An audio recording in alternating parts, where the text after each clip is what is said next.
Good morning प्यारे बच्चों। मैं निशा माइकल, आपकी संस्कृत की अध्यापिका, आज आपको कक्षा 5 विषय संस्कृत पाठ 1 एषः एषा इस पाठ के अभ्यास कार्य को कराऊंगी। इस वीडियो के माध्यम से हम पाठ 1 एषः एषा नामक पाठ के अभ्यास कार्य को करेंगे। बच्चों, इस वीडियो के भाग 1 में आपने एषः एषा नामक पाठ को पढ़ा और उसे समझा था। अभ्यास कार्य को शुरू करने से पहले एक बार पाठ को दोहराएंगे। एषः एषा। बच्चों, एषः का अर्थ होता है यह, जो पुल्लिंग के लिए यानी कि पुरुष जाति के लिए प्रयोग किया जाता है, और एषा का अर्थ होता है यह, यानी एषा और एषः दोनों का अर्थ यह होता है, लेकिन एषः पुरुष जाति के लिए प्रयोग किया जाता है और एषा स्त्री जाति के लिए प्रयोग किया जाता है। एषः बालकः, यह बालक है यानी कि यह लड़का है। एषः नरः, यह आदमी है। एषः भक्तः, यह भक्त है। एषा बालिका, यह लड़की है। एषा मक्षिका, यह मक्खी है। एषा अजा, यह बकरी है। एषः सिंह, यह शेर है। एषः विद्यालयः, यह विद्यालय है। एषः अश्वः, यह घोड़ा है। एषा चटका, चटका का अर्थ होता है बच्चों चिड़िया, यह चिड़िया है। एषा चटका, यह चिड़िया है। एषा शिक्षिका, यह अध्यापिका है। एषा अम्बा, यह माँ है। बच्चों, अब हम इसके अभ्यास कार्य को करेंगे। सबसे पहले हम देखेंगे शब्द अर्थ। शब्द अर्थ। प्रथम, पहला। प्रथम का अर्थ होता है पहला। पाठः, पाठः का अर्थ होता है पाठ। पाठः पाठ। एषः, एषः का अर्थ होता है यह, और ये हम पुल्लिंग के लिए इस्तेमाल करते हैं, यानी कि पुरुष जाति के लिए इसका प्रयोग किया जाता है। बालकः, बालकः का अर्थ होता है लड़का। नरः, नरः का अर्थ होता है आदमी। भक्तः, भक्तः का अर्थ होता है भक्त। भक्तः का अर्थ होता है भक्त। एषा, एषा का अर्थ होता है यह, और ये हम स्त्रीलिंग के लिए प्रयोग करते हैं। एषा, यह स्त्रीलिंग। बालिका, बालिका का अर्थ होता है लड़की। बालिका लड़की। मक्षिका, मक्षिका का अर्थ होता है मक्खी। मक्षिका मक्खी। अजा, अजा का अर्थ होता है बकरी। अजा बकरी। सिंह, सिंह का अर्थ होता है शेर, सिंह शेर। विद्यालय, विद्यालय का अर्थ होता है स्कूल, विद्यालय स्कूल। अश्व, अश्व का अर्थ होता है घोड़ा, अश्व घोड़ा। चटका, चटका का अर्थ होता है चिड़िया, चटका चिड़िया। शिक्षिका, शिक्षिका का अर्थ होता है अध्यापिका, शिक्षिका अध्यापिका। अम्बा, अम्बा का अर्थ होता है माँ, अम्बा का अर्थ होता है माँ। अगला अभ्यास देखेंगे। दिए गए सर्वनाम पद से रिक्त स्थानों की पूर्ति कीजिए। दिए गए सर्वनाम पद से रिक्त स्थानों की पूर्ति कीजिए। यहाँ आपको रिक्त स्थान दिए गए हैं और उसमें आपको इन दिए गए सर्वनाम शब्दों से रिक्त स्थानों को भरना है। जो दिए गए सर्वनाम शब्द हैं एषः, एषा, एषः, एषः, ये सर्वनाम शब्द दिए गए हैं। इन शब्दों से हमें रिक्त स्थानों को भरना है। क डैश नरः, डैश नरः। बच्चों, नरः का अर्थ होता है आदमी, नरः का अर्थ होता है आदमी। तो हम क्या लिखेंगे यहाँ पर रिक्त स्थान में, एषः या एषा? यहाँ लिखेंगे एषः, क्योंकि पुल्लिंग के लिए एषः का प्रयोग किया जाता है और स्त्रीलिंग के लिए एषा का प्रयोग किया जाता है। ख डैश मक्षिका, डैश मक्षिका। मक्षिका यानी कि मक्खी, मक्खी स्त्रीलिंग होती है तो यहाँ लिखेंगे एषा, एषा मक्षिका।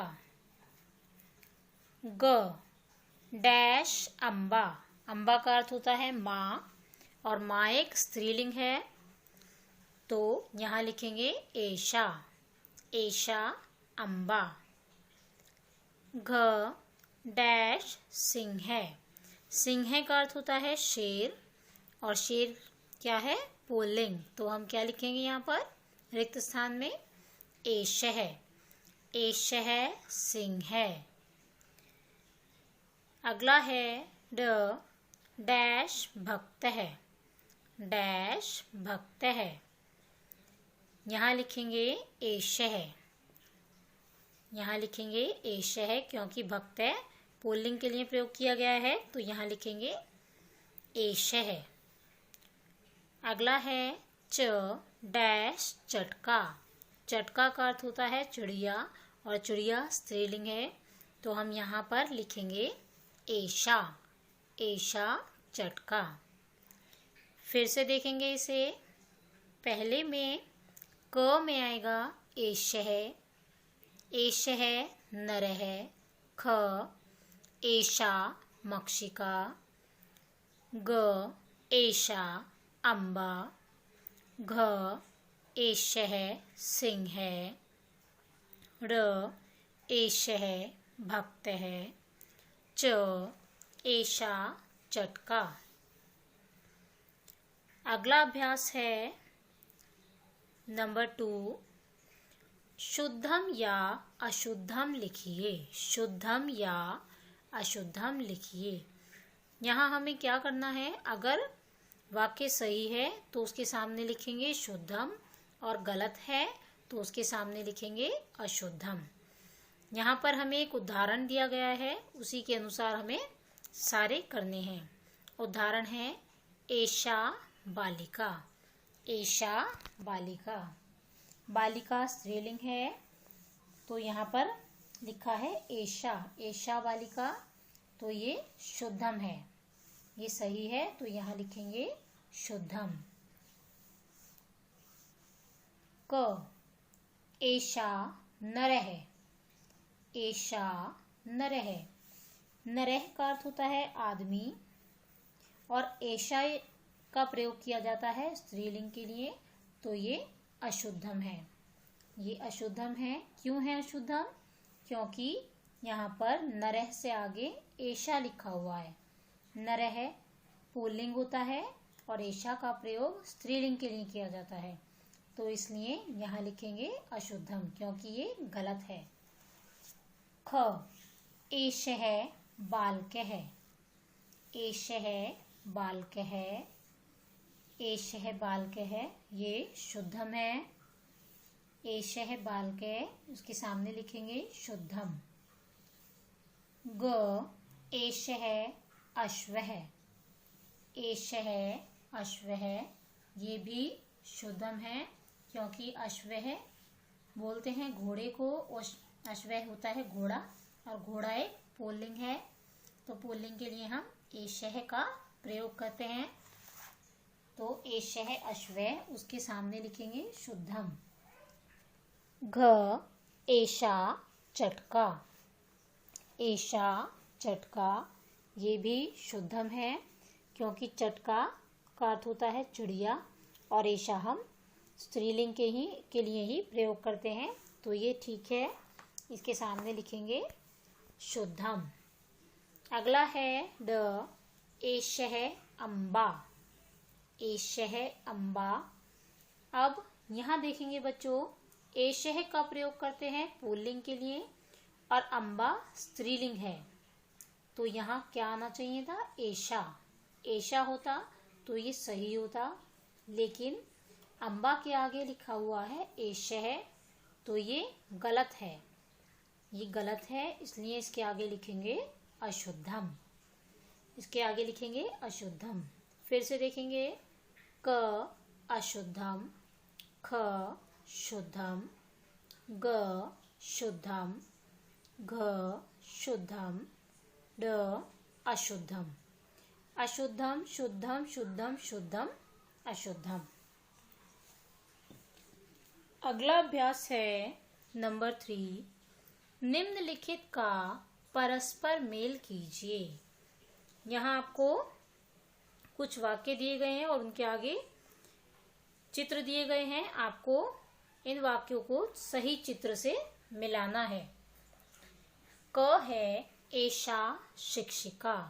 एषा यानी कि यह शिक्षिका, अध्यापिका। यह अध्यापिका है। यह अध्यापिका है। इसे मिलाएंगे आखिरी वाले चित्र से। इसे मिलाएंगे आखिरी वाले चित्र से। अगला है नंबर 2 एषः अश्वः। एषः अश्वः यह घोड़ा है। यह घोड़ा है। इसे मिलाएंगे पहले वाले चित्र से। इसे मिलाएंगे पहले वाले चित्र से। यह घोड़ा है। इसे मिलाएंगे घोड़े से। अगला है ग एषा अजा। यह बकरी है। यह बकरी है। इसे मिलाएंगे चौथे वाले चित्र से। एषा अजा यह बकरी है। इसे मिलाएंगे चौथे वाले चित्र से। अगला है एषः विद्यालय है। यह विद्यालय है। यह विद्यालय है। इसे मिलाएंगे दूसरे वाले चित्र से। यह विद्यालय है। अगला है एषा चटका। यह चिड़िया है। यह चिड़िया है। इसे मिलाएंगे तीसरे वाले चित्र से। यह चिड़िया है। इसे मिलाएंगे तीसरे वाले चित्र से। बच्चों, चित्र के आगे नंबर डालेंगे 2, 4, 5, 3, 1। घोड़े के चित्र के आगे लिखेंगे 2, विद्यालय के चित्र के आगे लिखेंगे 4, चिड़िया के चित्र के आगे लिखेंगे 5, बकरी के चित्र के आगे लिखेंगे 3 और शिक्षिका के चित्र के आगे लिखेंगे 1। 2, 4, 5, 3, 1।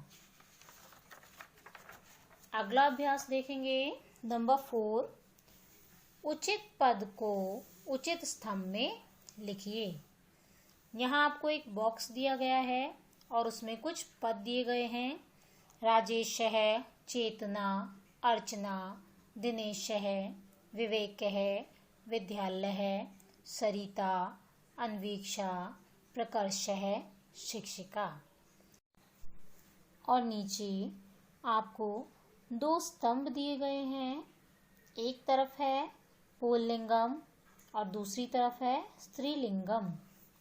पुल्लिंगम, स्त्रीलिंगम। अब हम बॉक्स में देखेंगे। सबसे पहले है राजेश है। राजेश है, राजेश है क्या है? स्त्रीलिंग है या पुल्लिंग है? हाँ जी, पुल्लिंग। राजेश है को लिखेंगे पुल्लिंगम में। राजेश है को लिखेंगे पुल्लिंगम में। अगला शब्द है चेतना। चेतना एक स्त्री का नेम है, तो यहाँ इसको लिखेंगे हम स्त्रीलिंगम में। स्त्रीलिंगम में लिखेंगे चेतना। अगला शब्द है अर्चना। अर्चना किसका नाम है? एक स्त्री का नाम है, तो उसको भी लिखेंगे हम स्त्रीलिंगम में। स्त्रीलिंगम में पहले लिखेंगे चेतना, फिर उसके नीचे लिखेंगे अर्चना। अगला शब्द है दिनेश है। दिनेश है एक पुरुष का नाम है, तो उसको लिखेंगे हम पुल्लिंगम में। पुल्लिंगम दिनेश है। अगला है विवेक है। विवेक है भी पुल्लिंगम है, पुरुष का नाम है, तो इसको भी हम लिखेंगे पुल्लिंगम में। अगला है विद्यालय है। विद्यालय को भी हम लिखेंगे पुल्लिंगम में, क्योंकि विद्यालय भी पुल्लिंगम है। अगला है सरिता। सरिता एक स्त्री जाति का नाम है, तो इसको हम लिखेंगे स्त्रीलिंगम में। सरिता को लिखेंगे स्त्रीलिंगम में। अगला शब्द है अन्वीक्षा। अन्वीक्षा भी एक स्त्री जाति का नाम है, स्त्री का नाम है अन्वीक्षा भी, तो उसको भी हम लिखेंगे स्त्रीलिंगम में। अन्वीक्षा को लिखेंगे स्त्रीलिंगम में। अगला शब्द है प्रकर्ष है। अगला शब्द है प्रकर्ष है। प्रकर्ष है एक पुरुष का नाम है, तो ये पुल्लिंगम है, इसको लिखेंगे पुल्लिंगम वाले स्तंभ में। और आखिरी शब्द है शिक्षिका। शिक्षिका भी एक स्त्री जाति का नाम है, यानी कि एक स्त्री का नाम है, तो इसको हम लिखेंगे स्त्रीलिंगम में। एक बार फिर से देखेंगे। पुल्लिंगम वाले स्तंभ में हम लिखेंगे राजेश है, दिनेश है, विवेक है, विद्यालय है, प्रकर्ष है। राजेश है, दिनेश है, विवेक है, विद्यालय है, प्रकर्ष है। फिर स्त्रीलिंगम वाले कॉलम में देखेंगे चेतना, अर्चना, सरिता, अन्वीक्षा, शिक्षिका। स्त्रीलिंगम वाले कॉलम में लिखेंगे चेतना, अर्चना, सरिता, अन्वीक्षा, शिक्षिका। बच्चों, ये थे आपके पाठ 1 एश है एशा नामक पाठ के सभी अभ्यास कार्य। आपको गृह कार्य में सभी अभ्यासों को याद करना है। धन्यवाद।